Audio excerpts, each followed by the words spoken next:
সাবিকুনা ইলাল খায়রাত মুকতাসিদুন যালিমুনা লিআনফুসিহিম। यानी ईमानदार মুমিনদের মুসলমানের কয় প্রকার?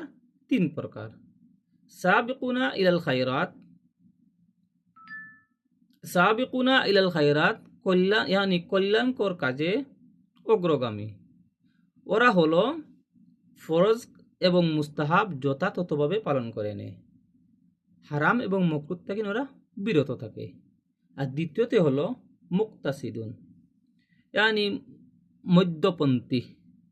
ওরা ফরজ কাজ করে, ফরজ পালন করে যথাযথভাবে, ফরজ কাজগুলা আদায় করে নেয়, হারাম ও হালাল থেকে, হারাম ও মাকরুহ থেকে ওরা বিরত থাকে।